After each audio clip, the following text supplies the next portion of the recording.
Ang susunod na programa ay rated PG. Patnubay at gabay ng magulang ay kailangan sa mga batang manonood.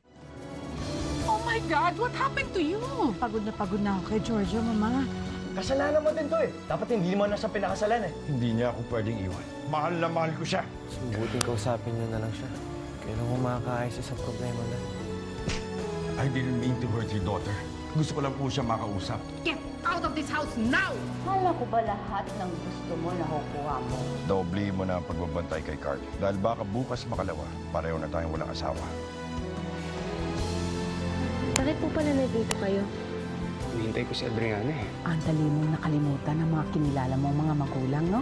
Hindi naman po naging madali sa akin na iwan sila eh. Mas gusto ko po makasama ang tunay kong mommy ngayon. Nandiyan ba siya? Wala po kasi siya ngayon dito eh. May TV lunch po kasi siya ngayon eh.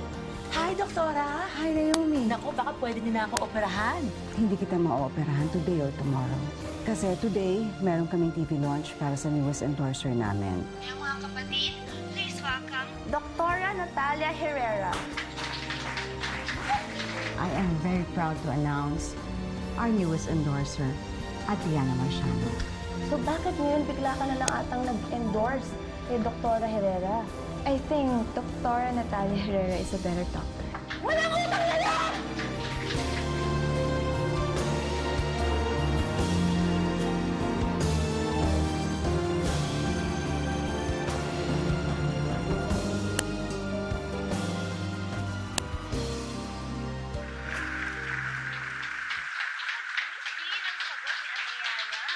So, ibig ba niyang sabihin, wala ka ng tiwala kay Doktora Paulina Marciano?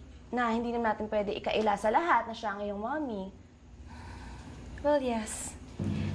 Because I'm happy with Doktora Natalia Herrera. Kaloka! Umaalago sa speech ang ampong mo. Tinitirya ka sa TV. Patay na nga to. Marinig ang sabi ng ingratong babaeng yan. Hindi ko na kinakaya ang mga kasagutan ni Adriana. Pero Adriana, hindi ka ba natatakot na baka syempre, magkaroon kayo ng gap ng mommy mo? Well, actually, yan yung unang iniisip ko talagang mabuti bago ko endorse ang Herrera Beauty Clinic. Katulad nga ng mommy Paulina ko, syempre competitive din ako.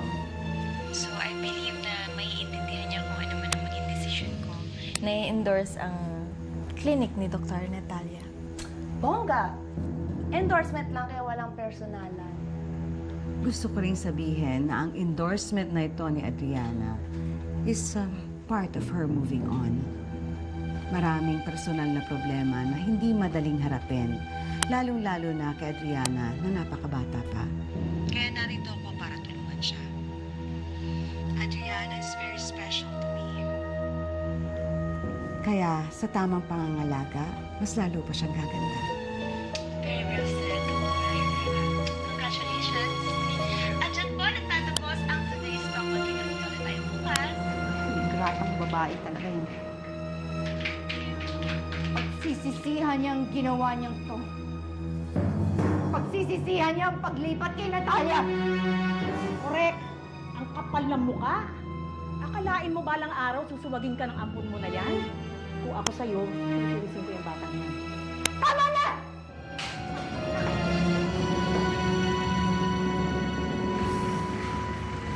Flowers! Flowers mo dito na kalimutan. Walk ko sa school niyo. Thank you. Kailangan ko matry yung procedure na ito. So very sweet.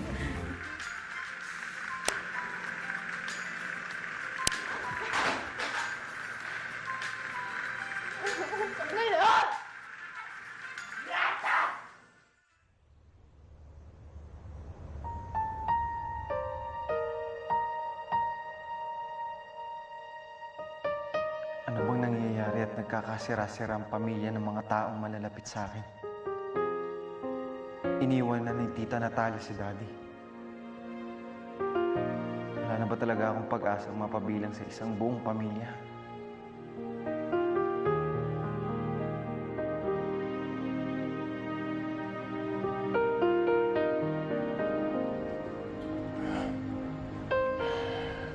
I miss her so much. Alam mo, Natalia, Ngayon ko lang ulit nakita ang ganyang saya sa mga mata mo. Christy, alam mo naman kung anong pinagdaanan ko nung nawala sa akin ang anak ko. Ngayong narito na siya. Babawi ako ng gusto kay Adriana.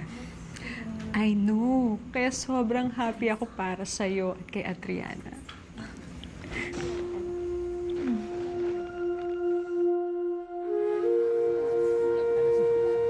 Excuse me.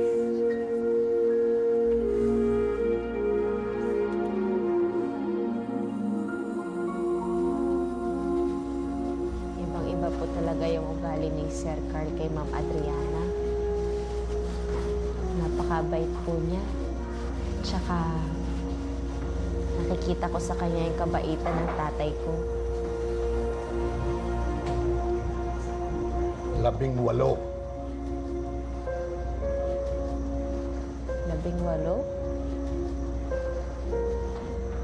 Buhat nung dumating ka dito, 18 beses mo nang binabanggit yung Carl na yan.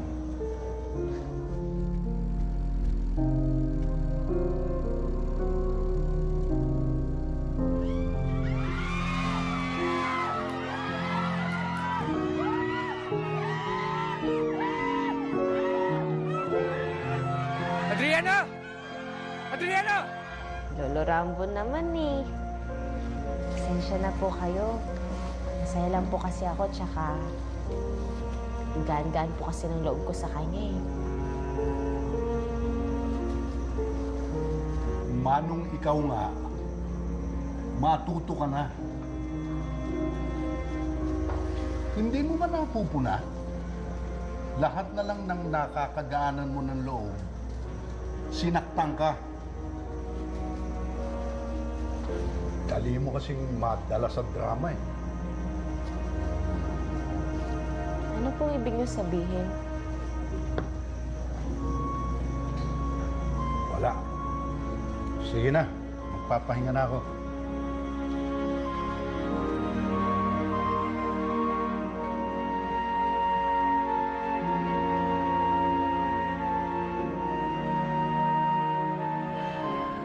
You know how much I value this family.